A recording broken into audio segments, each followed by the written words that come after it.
Diagnosing informational and instructional needs. School librarians are redefining library skills to emphasize information seeking, critical thinking, and problem solving. Users' need and information seeking behaviors can be viewed as distinct from cognitive, personal, and learning styles. Grover's diagnostic model. Instructional customization that considers differences in thinking and learning has been proposed by Robert Grover. In Grover's adaptation, a librarian and a seeker of information begin a cycle of service. Grover's model in 4 steps. The first step was diagnosis, the second was prescription, the third was treatment, and the fourth was evaluation. The essential questions to be answered at evaluation, however, relate to the information need initially expressed. Has the user's need been met? Has the user's problem been resolved? If the answer to this question is no, the diagnostic process begins over again. It repeated until the user is satisfied. Dimensions of difference. Successful implementation of Grover's model calls for a theoretical grounding in library and information studies and related disciplines as a way to advance student learning and individualized instruction. Information needs. Useful place to begin an examination of approaches to library and information skills instruction is a discussion of information needs. Taylor's level. Taylor's explored the process through which information needs of users are transformed into the kinds of questions or queries that can be successfully addressed in a library setting. Taylor's identification. There are 2 types of users. The first one is visceral and the second one is conscious. Bilkin's information problems. For Bilkins and his colleagues, the information problems that individuals experience are best described as anomalous states of knowledge, or AST. Dervin information seeking as sense-making. The sense or understandings that they ultimately construct from the information they obtain in information encounters provide a bridge that enables them to proceed their activities or decision making. Hierarchy of need. Abraham Maslow conceptualized individual needs as physiological and psychological or human rather than strictly informational. In Maslow's model, needs are ranked hierarchically with physiological and physical aspects of human experience at the base or bottom levels, and the self-actualization at the highest or top level. Maslow's hierarchy of needs. From the bottom level, physiological needs, safety needs, belonging and love needs, esteem needs, cognitive needs, aesthetic needs, self-actualization, and transcendence. Applying theories of information needs in the school library. Gross drew on a work of Taylor and his conceptualization of levels.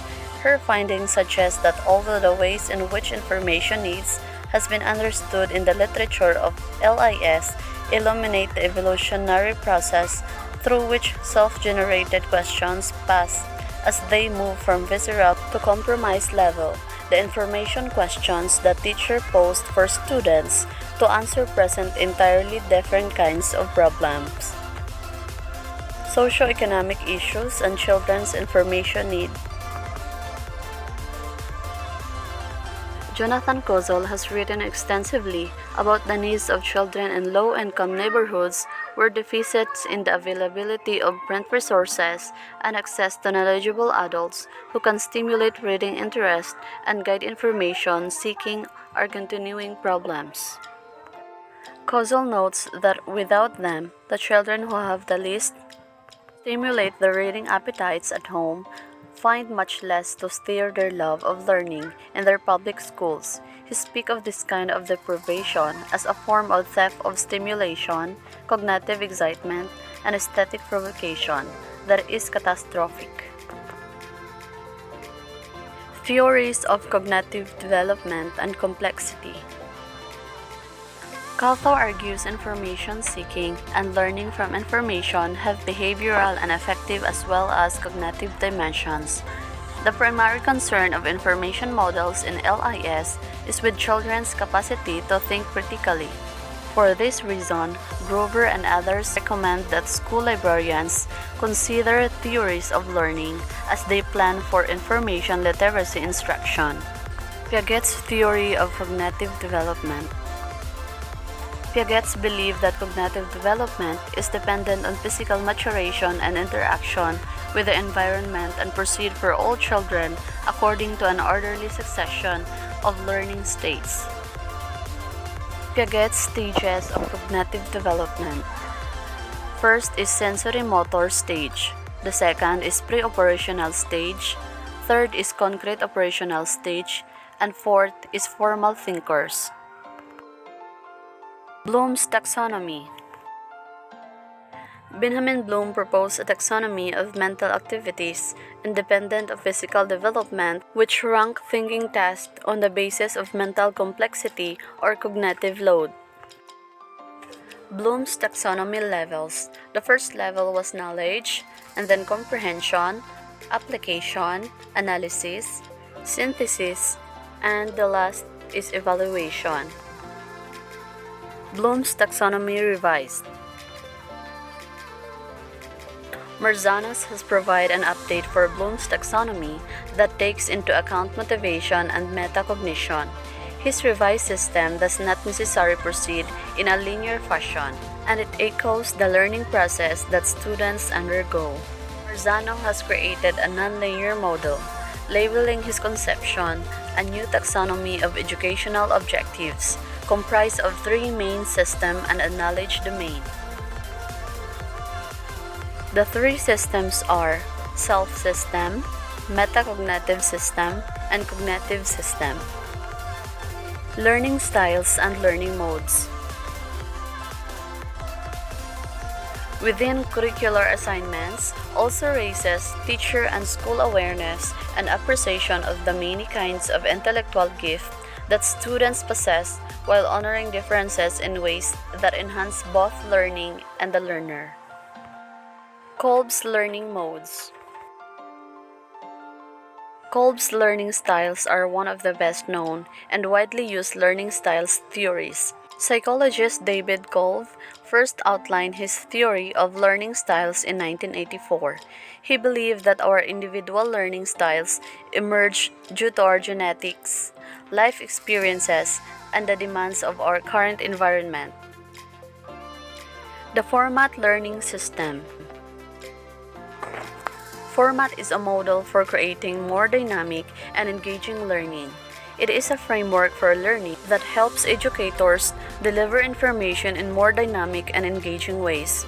Learner takes over in the last two quadrants where they must apply learning in a real-life situation or context.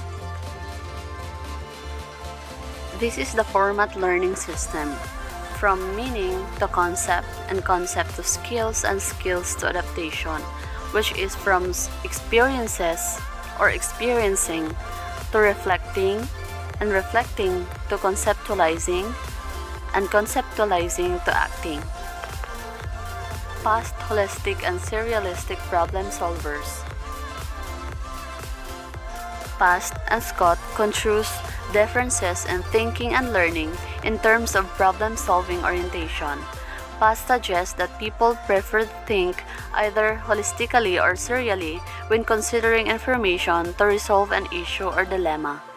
Holistic, a global view of a problem, seeking to understand the whole and how a problem may be linked to other problems or topics. Cerebral laterality and multiple intelligences. Theories of different involving left brain and right brain orientation are anchored to scientific evidence that locates mental functions and patterns of cognitive activity within specific areas of left and the right hemispheres of the brain. Left brain versus right brain. Left brain, we use this for analysis, logic, idea, facts, math, and training. In right brain, we use this for creativity, intuition, arts, creation, feeling, and imagination. Gardner's multiple intelligences. Multiple intelligences, one of the most influential of the cognitive theories in contemporary psychology and education.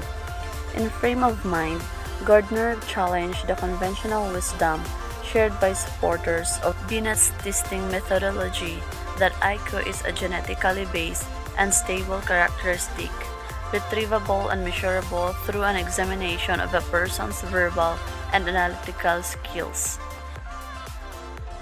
In multiple intelligence, we have naturalist. It is where you understand or understanding living things and reading nature. Bodily kinesthetic, used by coordinating your mind with your body. Musical, by discerning sounds, their pitch, tone, rhythm, and timbre. Logical mathematical, qualifying things, making hypotheses, and proving them. Interpersonal, sensing people's feeling and motives. Intrapersonal, understanding yourself, what you feel, and what you want. Linguistic, finding the right words to express what you mean. And spatial, visualizing the world in 3D. Theories of social and cultural difference. Many researchers look to culture, ethnicity, and social status as framework for considering individual differences. Some scholars believe that ethnicity and culture shape not only on the development of cognitive skills in children, but also their approaches to school tests and behaviors. Using cognitive, cultural, and social theories in a library context. The importance of providing culturally responsive instructional techniques has been addressed by a number of scholars who have studied the instructional needs of African American, Hispanic American, and Asian American youth.